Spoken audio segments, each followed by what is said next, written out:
하나님의 말씀을 오늘 볼 텐데요.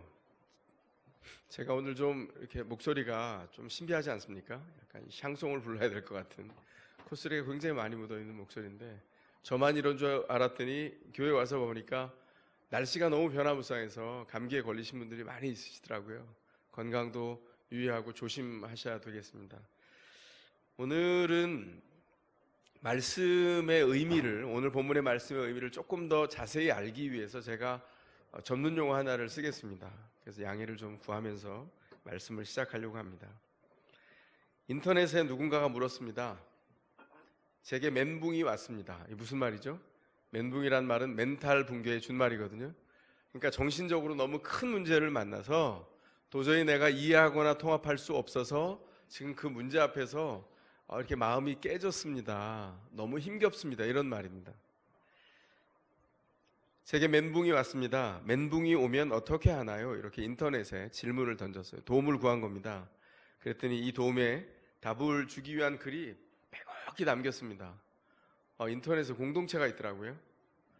그래서 거길 쭉 읽어보니까 굉장히 여러 가지 다양한 답들이 달렸는데 다양한 의미에서 한 6개 정도를 대표로 한번 제가 뽑아봤습니다. 첫 번째, 저는 멘붕이 오면 마음이 따뜻해지는 영화를 혼자 열심히 집중해서 보고 향기 나는 커피를 마시면서 저녁 노을을 봅니다. 굉장히 낭만적이죠? 예. 마음으로 한번 평가해 보시기 바랍니다. 두 번째, 먹을 거 완전히 많이 사와서 제가 여기 그대로 제가 옮겨놓은 겁니다. 지지고 볶고 배 터지도록 해먹고 지금 제일 좋아하는 TV 프로그램을 봐요. 일단 음식이 안 넘어가더라도 맛난 거 잘 드시고 좋아하는 TV, 영화 보시는 게 정신건강에 도움이 되는 것 같아요. TV는 참 위대합니다. 세 번째, 저는 땀 흘리며 운동하기, 요가하기, 아무 생각 없이 할 수 있는 제 일하기, 그리고 멍하니 아무 생각 안 하기요. 심란하면 눈에 귀에 아무것도 안 들어와요. 이렇게 써놨어요. 네 번째 대답이 좀 심오합니다. 굉장히 짧은데 잘 들어보시기 바랍니다. 전 멘붕이 오면 소주 그리고 친구. 이해가 잘 안 되셨나요? 전문 용어 써야 되는군요. 예, 전 멘붕이 오면 전 쇠주 그리고 친구 이렇게 써놨어요. 예, 이렇게 반응해 주셔서 대단히 감사합니다. 다섯 번째, 기억상실증 환자의 마음이 조금은 알 것 같아요. 감당할 수 없는 충격을 일부러 의식이 기억하지 않는 거라지요. 하루 종일 곰처럼 잠을 잡니다. 이렇게 써놨어요. 곰처럼 자야 된답니다. 여섯 번째, 제가 제일 좋아하는 여행 검색으로 이 멘붕을 당분간 외면합니다. 그리고 친구들과 가족들과 다닐 곳, 맛집을 찾아보며 즐거운 상상으로 찢겨진 제 마음을 위로하려 합니다. 이렇게 써놨어요. 여러분 어떤 게 좀 마음에 와 닿으십니까? 오늘 본문에 나오는 예수님의 상황이 소위 이 멘붕의 위기를 만난 상황입니다. 운동으로 해결할까요? 만난 거 먹을까요? 우리 주님 그 당시에 쇠주가 있었을까요? 영화를 볼까요? 일부러 기억하지 않을까요? 주님이 가장 위기를 만난 때가 오늘 본문에 쓰여져 있는데 자기 자신도 추스리기가 어려운 때인데 힘겨운 인류 전체의 죄의 문제, 죽음의 문제를 짊어지고 십자가의 고통을 지시고 그 일을 들어가셔야 되는 게 코앞입니다. 그런데 아직도 연약해서 넘어져 있는 제자들을 몸소 가르치고 계십니다. 예수님이 오늘 본문에서 가르침을 통해서 우리가 멘붕의 위기를 만날 때 우리가 왜 기도해야 되고 왜 깨어 있어야 되는지 배우기를, 그 배우는 복이 있기를 주님의 이름으로 축원합니다. 먼저 주님의 기도를 살펴보도록 하겠습니다. 예수님의 기도는 결론부터 얘기하면 한마디로 하나님의 뜻을 이루는 기도였어요. 그 기도를 통해서 하나님의 뜻이 어떻게 이루어졌는지를 우리에게 밝혀주셨습니다. 주님이 제자들과 함께 식사를 하신 다음에 찬송하면서 올리브산으로 나아갔다고 성경이 말합니다. 그리고는 예루살렘 성 경내 바깥으로 빠져나가서 남쪽 경사면에 있는 겟세마네에 이르게 됐어요. 겟세마네는 기름 짜는 곳이라는 뜻입니다. 거기가 올리브가 많이 있는데 올리브를 나중에 이제 추수를 할 때 올리브를 따서 그 기름 짜는 곳에서 올리브 오일을 만든 거죠. 겟세마네가 바로 그 추수하는 곳이라는 얘기입니다. 기름을 짜는 곳에서 주님은 땀구멍에서 핏방울이 맺히도록 주님 앞에 절체절명의 위기를 놓고 기도하셨습니다. 마태복음을 통해서 보면 예수님이 영광으로 변하는 때가 있었어요. 12제자를 데리고 다니셨는데 중요한 장면에서는 3제자만 데리고 다닐 때가 종종 있으셨습니다. 누구였죠? 오늘 본문에는 베드로와 세베대의 2 아들 이렇게 돼 있는데 2 아들이 누굽니까? 요한과 야고보입니다. 이 3제자만을 데리고 산으로 올라가셨는데 갑자기 주님이 변하셨다고 마태복음 17장이 말하죠. 그래서 세상이 어떤 재료로 빨래해도 얻을 수 없는 하얗게 빛나는 그 옷을 입은 광채로 변화하시고 그 앞에 모세와 엘리야가 나타나서 대화하는 장면을 요 3제자가 영광스럽게 목도했습니다. 근데 그 영광을 목도했던 제자가 이제는 겟세마네 동산에서 주님이 극심한 고통 가운데 몸부림치는 이 멘붕의 현장의 증인으로 이 앞에 와 있습니다. 예수님이 이 제자들 앞에서 밤새도록 기도하셨습니다. 이 기도가 밤새 3차례나 중단되었다가 제자들을 가르치시고 또 이어지고 또 가르치시고 이어지고 이 일을 반복했습니다. 근데 기도의 내용이 동일했어요. 어떤 기도였습니까? 나의 아버지, 하실 수만 있다면 이 잔을 내게서 지나가게 해주십시오. 이렇게 기도했습니다. 우리 주님은 왜 이렇게 절박한 기도를 드렸을까요? 많은 사람들이 이런 얘기를 합니다. 소크라테스는 사형 선고를 받고 아테네 시로부터 그 법정에서 사형 선고를 받고 그 죽음을 덤덤히 받아들이면서 평안 가운데 친구들을 만나고 너무나 평안한 중에 죽음을 받아들이고 사형으로 죽음을 맞이했다 이렇게 말합니다. 이렇게 담담하게 죽음을 받아들인 인간이 없었다 이렇게 말씀하는데 왜 우리 주님은 죽을 만큼 힘들어하면서 이 과정에 들어갔을까요? 2가지 때문입니다. 첫 번째는 주님이 당신의 아버지와의 관계가 잠시 단절될 것입니다. 하나님은 삼위일체로 성부 하나님과 성자 하나님, 성령 하나님이 내적인 교제 가운데서 그 관계로 존재해 계십니다. 그래서 그분의 내적인 관계를 우리 가운데 나눠주기 위해서 피조물인 우리 인간을 만들어 놓고 우리 인간이 삼위일체 하나님의 내적인 교제가 친밀하게 일어나는 것을 경험하도록 결혼이라고 하는 최초의 공동체를 만들어 주셨어요. 그리고 그 결혼이라는 공동체를 확장해서 세상의 공동체, 이 교회 공동체를 만드셔서 삼위 하나님이 내적으로 교제하는 것들이 우리에게 함께 나누어지고 맛보아서 알도록 우리에게 기회를 주신 것입니다. 그 삼위일체의 내적인 관계는, 그 사랑의 관계는, 섬김의 관계는 한 번도 끊어진 적이 없어요. 한 번도 변한 적이 없습니다. 그런데 죽음으로 들어가는 이 3일 동안 성부 하나님과 성자 하나님의 관계는 잠시 단절될 겁니다. 한 번도 경험할 수 없었던, 그래서 우리가 성자 하나님과 성부 하나님이 누렸던 그 관계를 이해할 수 없기에 이 고통의 깊이가 어느 정도인지 헤아릴 수 없는 영역입니다. 그리고 2번째가 우리 때문입니다. 주님은 왜 이 땅에 오셨죠? 우리의 고통을 체휼하시러 오셨습니다. 우리의 고통을 몸소 짊어지시고 인류가 직면한 죄의 결과인 이 죽음을, 이 비참한 죽음을 안고 그 안으로 들어가시기 위해서 우리 때문에 그 안으로 들어가시는데 그 고통이 어마어마했다는 것이죠. 주님의 고통을 우리가 다 헤아릴 수 없는 겁니다. 이 고통은 1인분이 아니에요.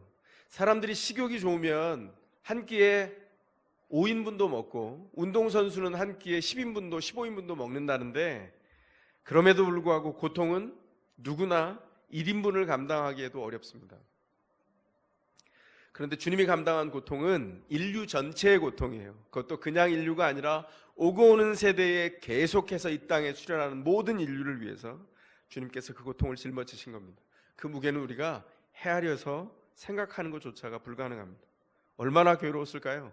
주님의 기도는 이렇게 이어집니다. 39절 하반절에 이렇게 말씀합니다. 이 잔을 내게서 지나가게 해주십시오. 그러나 밤새 드린 3번의 기도에서 계속 반복해서 이 잔을 내게서 지나가게 해주십시오. 그러나의 기도가 계속되고 있어요. 그런데 여기서 우리 하나님은 깊은 침묵으로 대답하십니다. 우리 주님이 간절하게 기도하고 있는데 성부 하나님의 응답은 침묵이었다는 거죠. 왜 이 침묵으로 응답하셨을까요? 침묵으로 응답하신 이유는 주님의 완전한 순종의 응답을 기다리는 것이었고, 그 완전한 순종의 응답은 이루어졌습니다. 우리 주님이 뭐라고 기도하셨죠? 나의 아버지, 하실 수만 있다면 이 잔을 내게서 지나가게 해주십시오. 그러나 내 뜻대로 하지 마시고 아버지의 뜻대로 해주십시오. 자신이 원하는 것을 꺾는 그러나가 있는 것이 순종입니다. 이 그러나의 기도는 사실 예수님이 제자들에게 먼저 가르쳐 주셨던 기도예요. 마태복음 6장에 보면 주님이 너희는 이렇게 기도해라, 우리가 흔히 주기도문이라고 알고 있는 그 기도를 가르치셨어요. 그때 뭐라고 말씀하십니까? 너희는 이렇게 기도해라, 하나님의 뜻이 하늘에서 이루어진 것처럼 이 땅에서 이루어지게 하소서. 이렇게 기도하도록 가르치셨어요. 근데 이 장면에서는 주님께서 가르치는 것에 앞서서 주님이 몸소 행하시며 그렇게 사시는 모습을 우리에게 보여주고 계십니다.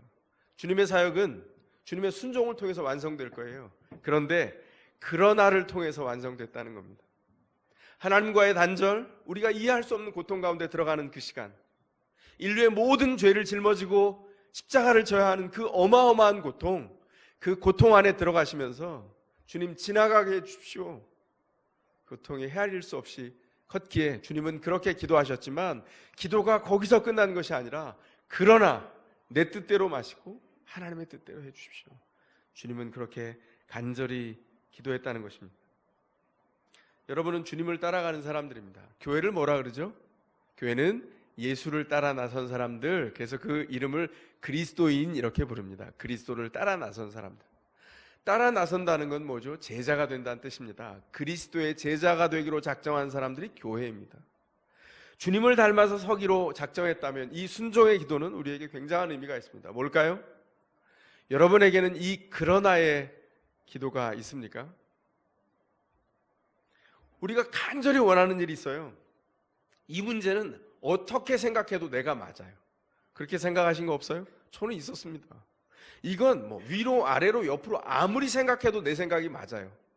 내가 기도는 하지만 하나님은 반드시 이루어 주셔야 돼요. 이 방법대로. 그런데 그 일이 잘 이루어지지 않을 때가 있죠. 그런 거 경험해 보셨어요?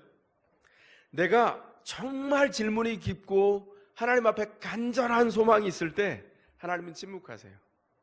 그래서 왜 교회 안에 소통되는 농담이 있지 않습니까? 교회 안에 오면 교회 안에 예수를 처음 믿고 교회에 나온 사람들이 있는데 그 사람과 친하게 지내라.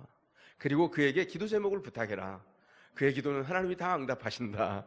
이렇게 말씀하세요. 마치 부모가 어린아이를 가슴에 고일 때 이 아이가 필요로 하는 것을 다 채워주는 것처럼, 그러나 이 아이가 만 2살쯤 되면 걸어다니고 서기 시작하면 이 아이의 성장을 위해서 분별하기 위해서 다 받아주지 않고 어떤 것은 침묵하지요. 어떤 것은 거절이 응답일 때가 있습니다. 애들이 전문 용어를 씁니다. 그죠? 아탕 아세요? 아탕? 그냥 이름 모르시는군요. 손을 내밀고 아이들이 이렇게 얘기합니다. 간절한 눈빛과 함께 입을 내밀면서 아탕 아탕 이렇게 하거든요. 사탕 달라는 거예요. 단 거. 그럼 부모가 어떻게 하죠? 이빨이 나고 썩지 않기 위해서 그 아탕을 안 줍니다. 그럼 애는 어떻게 할까요? 몸으로, 온몸으로 표현합니다. 그게 흙바닥이든 어디든 길거리에 넘어져서 뒹굴면서 으악 하죠. 부모가 그 꼴을 봐요. 왜 보죠? 아이가 성장해야 되기 때문에 그렇습니다. 아이에게 사탕을 주는 일은 간단한 일이에요. 그러나 사탕을 주지 않습니다. 왜냐하면 이 아이가 성장해야 되기 때문이죠. 우리 하나님이 마치 이와 같아요. 기도하는데 어떤 것은 그렇다 하고 바로 즉시 응답 주세요. 근데 어떤 것은 침묵하고 깊은 기다림 안에 우리를 두십니다. 제가 맨 처음에 이 침묵의 기도를 만날 때 너무 당황스러웠어요. 제 개인적으로. 이건 분명히 들어주셔야 되는데 아무리 기도해도 주님은 침묵하세요. 끈질기게 기도했죠. 그리고 봤더니 제 상상 안에서 하나님이 거기 계시더라고요. 근데 입을 꾹 다문 채로 저를 보고 계시다고 전 생각하게 됐어요. 그러니까 너무 약이 오르는 거 있죠. 아니 이걸 왜 안 들어주시는 거예요? 그런데 그걸 들어주시면 우리는 성장하지 않습니다. 하나님의 최선이 이 침묵 한가운데 있구나, 이걸 발견해 가면서 우리의 믿음은 자라요. 하나님께서 우리를 한계 가운데 주셔서 그 일을 주님 앞에 의존하도록 만들기 때문이죠. 어떤 한계가 있어서 기도했습니다. 근데 어떤 것은 우리에게 침묵하시면서 그대로 한계로 남겨주시는 것이 있어요. 나중에 알게 되죠. 아, 이게 하나님의 최선이었구나. 이 한계가 하나님의 손 안에 있고 이 한계를 인하여 주님의 손을 잡을 때 우리는 하나님의 내가 생각했던 것보다 더 큰 하나님의 일하심을 보게 되는구나. 그걸 발견하는 때가 오게 된다는 것입니다. 하나님은 그 아들 예수 그리스도의 순종을 받으셨어요. 주님이 순종하지 않으셨다면 마태복음이 줄기차게 얘기해왔던 구약에서부터 계속된 예언자들을 통한 하나님의 약속과 그 말씀은 전혀 성취되지 않았습니다. 주님은 어떻게 하셨습니까? 예언자들을 통해서 말씀하신 그 모든 말씀을 당신의 고통을 통과해가는 순종을 통하여서 우리에게 구원을 이루어 주셨어요. 우린 누구죠? 그 구원의 성취를 나누어 받은 수혜자들입니다. 수지 맞은 사람들이죠. 순종이 뭡니까? 주님께서 왜 순종을 우리에게 가르쳐 주려고 합니까? 어쩌면 우리에게 맡겨진 부름받은 자리보다 더 먼저 온 것들이 많이 있죠. 여러분에게 영광스러운 직분 얘기해 볼까요? 예를 들면 아빠, 영광스러운 직분입니다. 엄마, 영광스러운 직분이죠. 여러분 실력이 있어서 받았어요? 어디서 라이센스 줬습니까? 지금 보니까 아빠 자격 있음 도장을 찍어서 그 자격증을 받아서 이 자리에 있는 분 계세요? 아무도 없어요. 저도 결혼하고 나서 너무 당황했습니다. 저는 그냥 애가 생기는 건 생각을 못 하고요.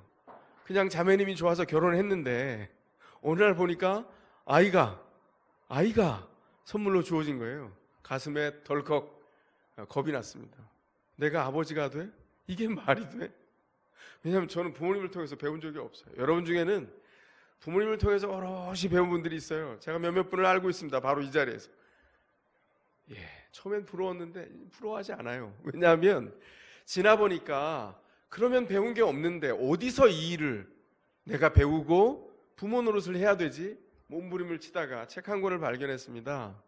50대쯤 이르러서 자녀들을 30대까지 다 키운 다음에 그분이 배웠던 기독교 교육에 관한 그 생각들을 쭉 적었어요.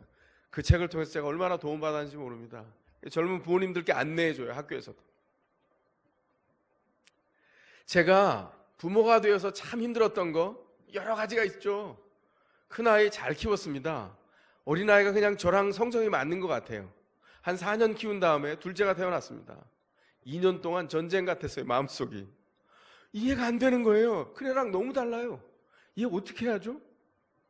너무 괴로운데 어느 날 기도하는데 하나님이 제 마음에 선물 하나를 턱 주셨어요. 그게 뭐냐면 네가 아빠다 이런 거예요. 되게 간단한데 내가 아빠지 이런 생각을 하고 나니까 모든 게 다 끝났어요. 근데 그 사이에 알게 된 게 있었죠. 뭘까요? 이 둘째가 왜 이해하기 어려운 나를 발견했습니다. 이 아이가 딱 저를 닮았어요. 딱 저를 닮아서 이 노릇을 어떡하냐. 나를 닮아서 더 몰랐구나. 이걸 알게 된 거예요. 내가 아빠지. 그리고 제 아내한테 얘기했습니다.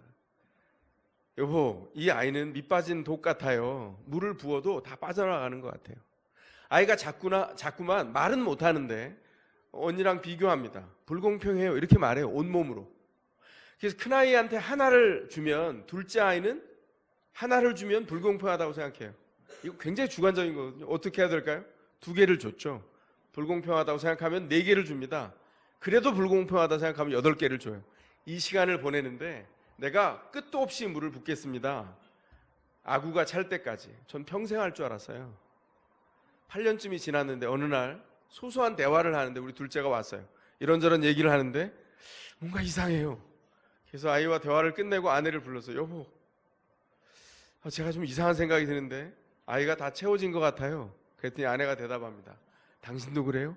저도 그래요. 그리고는 아이가 그때부터 언니와 비교하는 것을 더 이상 하지 않았어요. 아버지의 자리에서 제가 그걸 해낸 것이 힘겹습니까? 아니요. 그 일을 행하는 동안 제가 아버지가 되었어요. 내가 아버지지 그 일을 알고 순종으로 들어가서 그 일을 감당하는 동안에. 아버지만 그렇습니까? 엄마의 가슴에 또 써있죠. 내가 어머니다 이렇게 써있어요. 그럼 엄마의 일들을 감당하는 겁니다. 엄마들이 보통 이렇게 얘기합니다. 물론 아빠들도 얘기하는데 이런 거죠. 내 인생은 아이돌보다 다 끝날 것 같아. 내 인생은 어디 있는 거야? 이렇게 말해요. 여러분들은 어떠십니까? 잠시 유보해 둬야 되지 않겠어요? 하나님이 청지기로 가슴에 아이를 맡겼어요. 이 아이가 성장하는 동안에 내 인생은 아이와 함께하는 것이 내 인생입니다. 요즘은 젊은 아빠들이, 엄마들이 자신의 취미 생활을 포기하지 않고 계속 자신의 것을 즐긴다면서요? 하세요. 그러나 아이를 양육하는 시간이 만약에 거기서 비어난다면 잠시 유보하셔야 될지도 모르겠습니다. 왜냐하면 남편이 하겠지, 아내가 하겠지 이렇게 유보해 두는 동안 아이는 멈추어서 엄마 아빠가 헷갈리는 동안에 내가 잘하지 않고 잠시 기다려줘야지 이렇게 하지 않아요. 어떻게 하냐면 끊임없이 방황하면서 성장하고 있어요. 어떻게 해야 될까요? 그 아이에게 초점 맞춰서 성장할 수 있도록 안내해 줘야죠. 이건 어디서부터 그 열매가 옵니까? 부모가 부모된 자리에서 순종할 때 가능해지는 일입니다. 목사도 마찬가지입니다. 목사도 그냥 주어진 게 아니라 어느 날 어떤 자격이 있어서 주어진 것이 아니라 물론 자격과 절차를 까다롭게 다 거치죠. 그런데 그렇게 해서 목사가 됐어도 그게 참 쉽지 않더라고요. 오래전에 제가 존경하는 목사님이 이렇게 말씀하셨어요. 나는 노는 거 진짜 좋아하는데 난 그래서 하루 종일 TV를 틀고 보라 그러면 하루 종일 볼 수 있는데 목사를 시켜놔가지고 내가 그 좋아하는 TV도 못 보고 좋아하는 내가 좋아하는 거 못하고 내가 이 목사의 직분을 감당하다가 성장하게 되었다 이렇게 말씀하셨어요. 누군지 말씀 안 드리겠습니다. 가까이 있는 분이에요. 가끔 이 자리에 서기도 합니다. 제가 맨 처음에 그 말씀을 들을 때 참 이해할 수 없었어요. 그런데 시간이 지나면 지날수록 그게 뭔지 알겠더라고요.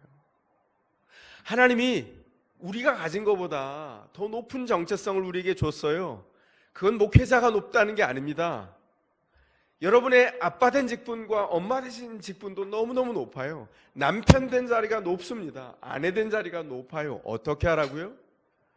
내 뜻대로 그 자리를 채워가는 것이 아니라 그러나 내 뜻대로 마옵시고 하나님의 뜻대로 해 주십시오.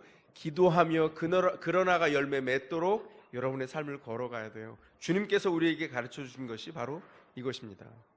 왜 우리가 다른 사람을 위해서 기도해야 되죠? 왜냐하면 내가 영적인 가족으로 그와 함께 있는 성도가 되었기 때문입니다.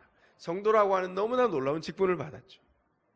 먼저 목자 된 여러분들이 축복이 있는 것 제가 이 자리에서 선언합니다. 목자 되신 분들이 수지 맞아요. 왜냐하면 목원들을 위해서 계속 기도하게 되거든요.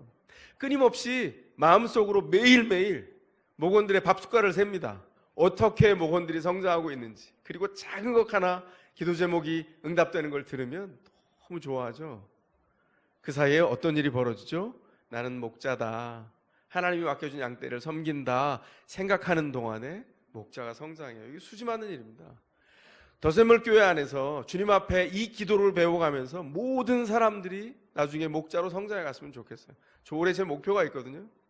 매일 기도하는 목표가 있습니다. 하나님 앞에 우리의 왕 목자 되신 예수를 닮아서 한 걸음 한 걸음 성장해 가기를.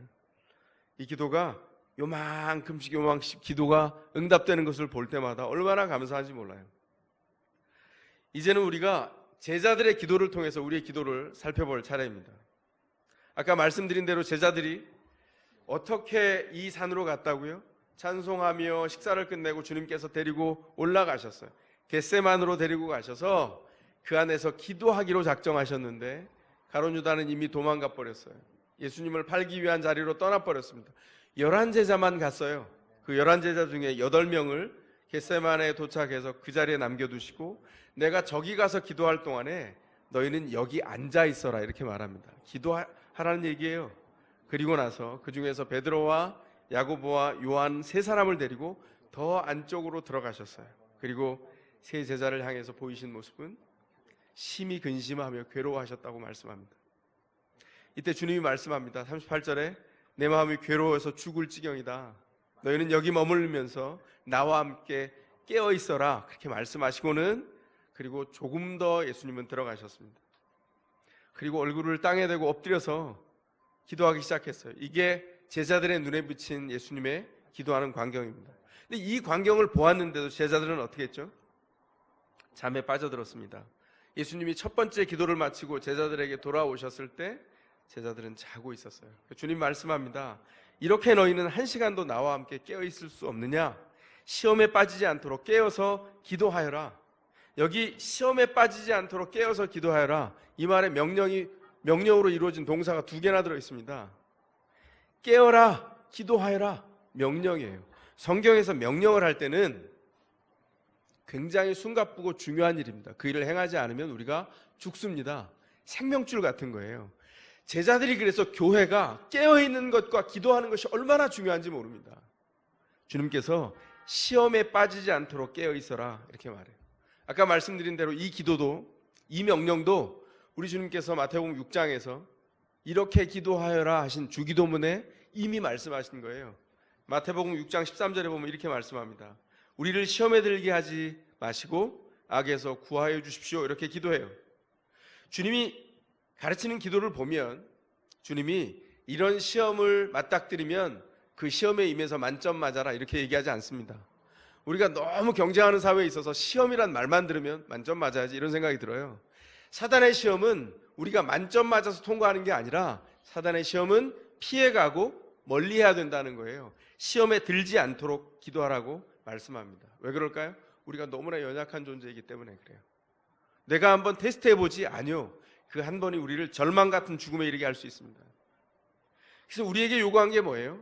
사단의 시험에 들어가 만점 맞고 합격하는 게 아니라 그 시험을 이기기 위해서 깨어서 하나님 앞에 기도하라는 거예요. 우리가 얼마나 약한지 하나님의 강함에 의존해라 이렇게 말해요. 근데 왜 자꾸 시험을 언급합니까? 왜 사단의 시험이라고 자꾸 말할까요? 왜냐하면 신약에 시험하다라고 하는 동사가 38번 나오고 시험이란 명사가 21번 나오는데 이게 복음서 안에서 다 뭐와 관련이 되어 있냐면 사단의 교묘한 사역들, 그 다음에 예수님을 죽이기 위해서 공모했던 대제사장, 서기관, 장로들, 헤롯 당원들을 언급할 때 이 시험하다라는 단어를 썼어요. 다시 말해서 이 시험은 사단의 괴계와 관련이 있습니다. 그래서 뭘 말씀하는 거예요? 너희가 사단의 올무에 빠지는 시험에 들지 말아라. 그러기 위해서는 깨어 기도하라. 이렇게 말씀하고 있는 거예요. 우리가 예수를 잘 믿는다고 하는데 그럼에도 불구하고 우리 안에 시험은 계속 찾아옵니다. 하나님이 우리를 잘 아시죠? 그런데 하나님을 방불하게 우리를 잘 아는 존재가 있어요. 사탄이에요. 우리가 잠들려고 하면 우리의 약점을 기가 막히게 파고들어서 그 장면을 꾹 누릅니다. 우리를 찌르죠. 우리는 비명도 못 지르고 쓰러질 수 있어요. 어떻게 하라고요? 깨어 기도하라고 우리에게 말합니다. 우리가 깨어있기 위해서 배워야 될 게 뭐예요? 기도입니다. 믿음 생활에서 정말 배워야 할 게 있다면 기도하는 거예요. 기도를 배울 때는요, 학위가 필요 없습니다. 언어가 화려하지 않아도 괜찮아요. 투박한 언어에도 괜찮습니다. 옹알이를 하는 아이들의 음성을 부모가 듣는 것처럼 우리 하나님이 우리 영혼의 소리를 다 들어요. 기도하려고 할 때는요, 사실은 이렇게 말하고 있는 음성을 통해 전달된 이 말들, 제 언어로 하면 이건 태어난 말이거든요. 태어난 말들을 통해서만 소통되는 게 아니라 이 마음속에 태어나지도 않고 눈물만 꾹꾹 나오는 태어나지 않은 말들이 있어요. 그 태어나지 않은 말들까지도 주께서 알아들으신다는 거예요. 기도는 화려한 언어가 필요 없습니다. 뭐가 필요할까요? 주님 앞에 간절함이 필요해요. 주님만이 나를 도우실 수 있어요. 성경을 기초로 해서 그 간절함으로 주님 앞에 나아가는 게 필요합니다. 믿음은 그런 의미에서 기도가 처음이고 기도가 마지막이에요. 기도하면 어떤 일이 벌어지냐면 맨 처음에는 내 소원을 아뢰입니다. 그러나 기도가 계속되는 동안에 이 소원은 바뀌기 시작해요. 하나님의 뜻이 무엇인지를 고통스럽게 지나가다가 그 일 가운데 기쁨을 발견합니다. 기도를 통해서 우리가 전혀 다른 사람으로 성장해 가고 있는 것을 보게 되죠. 첫 번째 기도를 마친 다음에 주님께서 우리 제자들에게 말씀하셨는데 두 번째 기도를 마치고 오셨을 때도 제자들은 잠들어 있었습니다. 성경은 뭐라고 말하냐면 43절에 너무 졸려서 제자들이 눈을 뜰 수가 없었다 이렇게 아주 친절하고 자세하게 안내하고 있습니다. 잠에 빠져들었죠. 세 번째 기도 때도 마찬가지였어요. 근데 의미상으로 보면 제자들은 잠든 것이 아니에요. 자신의 욕망에 충실하게 깨어있는 겁니다. 잠이라고 하는 것을 마치 먹듯이 탐욕스럽게 깨어서 욕망에 깨어서 잠을 탐닉하고 있는 거예요. 그래서 의미상 잠의 욕망에 제자들은 깨어 있었습니다. 자신의 욕망에 깨어 있을 때 하나님의 명령은 우리 삶에서 무기력하기 짝이 없습니다. 하나님의 명령에 깨어 있으려면 자기 욕망을 죽여야 돼요. 그러나의 기도가 우리 가운데 완성돼야 합니다. 깨어 있어야 합니다. 그런데 하나님의 뜻에 깨어 있는 것이 아니라 자기 욕망에 깨어 있습니다. 그런 예가 오늘 본문 뒷부분에 나옵니다. 자기 욕망에 깨어 있는 사람들은 다 사단의 먹잇감들이에요. 대표적인 사람이 누구죠? 베드로가 이렇게 얘기했습니다. 나는 주님을 절대로 부인하지 않겠습니다. 강고하게 얘기했는데 어떻게 됐죠?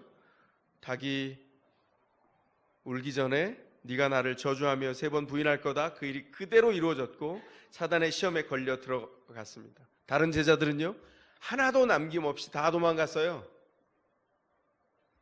사람들은 둘 중에 하나입니다. 하나님의 명령에 깨어있든지 자기 욕망에 깨어있든지. 그래서 우리가 스스로를 돌아봐야 돼요. 여러분, 하나님의 명령에 깨어있습니까? 아니면 자기 욕망에 깨어있습니까? 하나님의 명령에 깨어있는 사람들은 하나님을 바라보고 하나님을 긍정해요. 무엇을 주시든지 감사하고 기다릴 줄 압니다. 그래서 사람에게도 넉넉해요. 그런데 자기 욕망에 깨어있는 사람들은 하나님을 쳐다보지 않습니다. 하나님께 불만이 가득해요. 그리고 관계가 단절되어 있습니다. 사람들에게 뾰족뾰족할 수밖에 없어요. 왜 그럴까요? 하나님을 바라보는 것과 사람을 바라보는 세계가 영적인 신비한 세계에서 연결되어 있기 때문이에요. 시험에 들어 넘어진 제자들 중에 두 극단적인 제자를 한번 예를 들어 볼까요? 베드로와 가룟 유다입니다. 베드로는 시험에 넘어졌지만 예수님을 생각했어요. 넘어졌을 때 예수님을 생각하고 통곡했습니다. 그리고 삶의 방향을 바꾸는 길을 주님이 내어주셨을 때 그 길을 향해서 한달음에 달려왔어요. 주님이 뭐라 그러셨죠? 부활한 다음에 여자에게 말합니다. 다음 주에 우리가 묵상할 본문입니다. 내가 살아났고 내가 먼저 갈릴리로 간다고 전해줘라.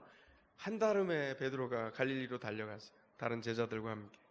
그리고 하나님의 명령이 무엇인지를 다시 한번 깨닫기 시작합니다. 점점 시간이 지나는 동안에 그는 기도의 사람으로 비춰지게 되죠. 기도하며 세워졌습니다. 그런데 유다는 어땠을까요? 유다는 뉘우쳤습니다. 성경에 보면 근데 목매어 죽었어요. 스스로. 왜 이런 일이 벌어졌을까요? 유다의 뉘우침, 유다의 후회와 베드로의 회개는 중대한 차이가 있습니다. 유다는 후회하는 것도 스스로 결정했어요. 그리고 목매달아 죽는 것도 자기가 결정했습니다. 뉘우침도 스스로 결정했지만 하나님과 아무 관계가 없어요. 모든 것을 자기가 생각하고 자기가 결정합니다. 유다는 지금 뭘 얘기하고 있는 거죠? 자신이 하나님이에요. 자신이 하나님인 사람, 끝까지 욕망이 깨어있는 사람, 그는 하나님과 전혀 관계가 없습니다. 그리고 전혀 관계없이 그의 생애를 죽음 가운데로 몰아갔습니다. 그러나 베드로는 깨어있지 못했던 자기가 받아든 그 시험의 비참한 결과를 인정했어요. 그리고 주님 앞에 나아갔습니다. 이게 하나님의 명령에 깨어있기 위한 발걸음입니다. 주님께서 우리를 인도해 가시는 거죠. 우리의 기도 가운데 교훈이 있습니다. 어떤 걸까요? 우린 매일매일 문제를 만나고 매일매일 소식을 접합니다. 누군가가 질병에 걸렸거나 누군가가 가족 중에 질병 때문에 고통당하고 있습니다. 누군가 사랑하는 친구가, 사랑하는 가족이 또 다른 사랑하는 가족을 잃었거나 아니면 배우자와 사별하거나 가족 안에 여러 가지 재난과 상실을 경험하는 어둠과 공포에 시달리고 있어요. 그 사람들은 우리에게 말하지 않고 요구합니다. 뭘까요? 함께 있어 달라고, 같이 곁에서 깨어서 기도해 달라고 말합니다. 거리가 얼마나 멀든 상관이 없어요. 먼지가 펄펄 나는 아프간의 거리에서 그 거리를 다니는 선교사에게서 소식이 전해져 옵니다. 기도해 달라고. 그리스에 수도 없이 나와 있는 난민들을 돌보는 난민 캠프에서 소식이 들려옵니다. 눈부시게 발전한 중국의 거리에서 더 이상 교회가 박해받지 않을 것 같은 그 중국 땅에서 바로 지난주, 지지난주에 계속해서 선교사를 통해서, 목회자를 통해서 소식을 접합니다. 어마어마한 핍박이 지금 계속되고 있어요. 어떻게 할까요? 위기를 만난 사람들을 위해서 우리는 깨어 기도해야 합니다. 겟세마네로 나아가서 기름을 짜듯 우리를 위해서 온 영혼을 기울여 기도해달라고 수많은 사람들이 우리에게 요구합니다. 우리 성도들은 어떨까요? 우리 목자님들을 통해서 목원들을 위해서 기도해달라고 수많은 기도 요청이 올라옵니다. 목자들이 기도하고 있어요. 목자들도 겟세마네로 올라갑니다. 겟세마네로 올라가서 뭘 기도하는 거죠? 이 형편 안에 하나님이 임재하시고 인도해 달라고 기도하는 겁니다. 우리 자신이 스스로 무너졌을 때 우리가 기도할 곳은 어디죠? 바로 겟세마네예요. 주님께서 겟세마네의 그 극심한 고통 가운데 제자들을 가르치신 이유가 바로 여기 있습니다. 우리 사역의 처음과 끝이 무엇이냐면 기도입니다. 지식을 자랑하는 곳이 교회가 아닙니다. 자신의 경험을 자랑하는 곳이 교회가 아니에요. 교회는 그리스도의 일하심을 자랑하는 곳입니다. 그리스도가 얼마나 기가 막히게 내 인생 안에 일했는지 그것을 자랑하고 드러내는 곳, 그곳이 바로 교회입니다. 우리가 왜 기도하나요? 그 성도의 연약함 안에 그 기도가 응답되기를 사모하기 때문입니다. 부모가 믿었어도 소용이 없어요. 어떤 직분이 있어도 소용이 없습니다. 바로 그 사람이 기도하며 세워져야 합니다. 오늘 우리에게 주어진 현실입니다. 우리 자녀들을 위해서 왜 기도해야 될까요? 믿음의 가정에서 부모가 든든하게 믿음 가운데 서 있어서 사랑을 견고하게 구축하고 그 사랑과 믿음 안에서 고스란히 자녀에게 그것이 물려지기 때문이에요. 아이가 커갈수록 부모는 결혼 생활이 10년이 되고 20년이 됩니다. 제가 10년 된 20년 된 부모님들께 부탁을 드려요. 뭘 부탁드릴까요? 제발 한 걸음 더 나아가 섬기시고 더 감싸주시고 더 위로하시고 더 사랑하십시오. 왜냐하면 10대를 만나는 아이를 키우잖아요. 점점 부모가 더 사랑하지 않으면 아이를 키워갈 수가 없습니다. 부모가 10년 되고 20년 된 결혼 생활에서 사랑하려면 어떻게 해야 될까요? 그러나의 기도가 있지 않으면 절대로 상대방을 사랑할 수 없어요. 허리를 숙여서 상대방의 신발끈을 묶어 줄 수 없습니다. 뭐가 필요하죠? 하나님의 권능이 우리 안에 들어와야 돼요. 우리가 맨 처음 결혼할 때 눈이 반짝떠서 서로를 사랑한다고 고백했던 그 사랑 얼마 가든가요? 제가 여러분에게 지금 답을 묻는 건 아니에요. 입을 벌려 대답하지 않으셔도 괜찮습니다. 이거 2달 갑니다. 실력 좋은 사람 1년 가요. 어떤 분은 10년 갔다고 말하는데 그러면 정말 어렵습니다. 제가 10년을 갔거든요. 어렵더라고요. 그거. 사실은 정상적으로 한 1년쯤 가는 게 좋아요. 아니 10년이 지났는데 손잡아 짜릿짜릿하면 어떡합니까? 다 이게 사랑은 뭉근한 거죠. 그죠? 그 뭉근한 사랑의 현장이 익혀지려면 끊임없이 하나님 앞에 그러나의 기도가 드려져야 돼요. 상대방은 처음 만났을 때보다 허물이 더 많아 보입니다. 왜냐하면 그때 그 신비하게 산란했던 그 환상적인 생각은 사라지고 현실이 더 또렷하게 보이거든요. 그때 뭐가 필요하다고요? 환상의 눈을 다시 주십시오가 아니라 하나님, 제가 더 섬겨 사랑하게 해주십시오라고 하는 기도가 필요합니다. 하나님이 그 기도 안에서 우리의 관계를 회복하시고 그렇게 될 때 우리가 언약 가족의 예배를 드리는데 언약 가족의 현장 안에서 다음 세대가 그 부모의 믿음과 사랑 안에서 그 사랑이 무엇인지를 맛보아서 배우고 자라게 돼요. 하나님이 우리에게 주신 것이 이것입니다. 우리가 무너질 때, 우리가 문제를 만날 때 우리는 겟세마네로 올라가야 합니다. 그곳은 우리 주님께서 통치하시고 지금은 모든 권세를 틀어주시고 우리를 통치하시는 그리스도가 기다리는 곳입니다. 사랑하는 교회 여러분, 힘을 내십시오. 여러분이 어떤 시험을 만났더라도 거기에 빠지지 말고 깨어 기도함으로 그러나의 기도를 성취하신 주님을 따라서 그러나의 기도를 통하여 순종의 열매를 맺으며 매 순간 깨어 있어서 내가 자신을 위하는 것이 아니라 주께서 내게 원하시는 것이 무엇인지 생각하고 다시 한번 스스로를 돌아보면서 하나님을 의지하여 그 길을 걸어가기를 원합니다. 소위 우리 인생 가운데 멘붕을 일으키는 파도는 계속 몰려올 겁니다. 깨어있지 않으면 쓰러지게 될 거예요. 그 파도를 온몸으로 맞닥뜨릴 때 우리는 우리 욕망에 깨어있는 것이 아니라 하나님의 명령에 깨어있어서 주님, 어떤 상황 안에서도 주님과 함께 들어가 주님을 따라가며 그 일을 성취하겠습니다. 그리고 그 은혜를 누리는 그 축복이 여러분에게 있기를 축원합니다.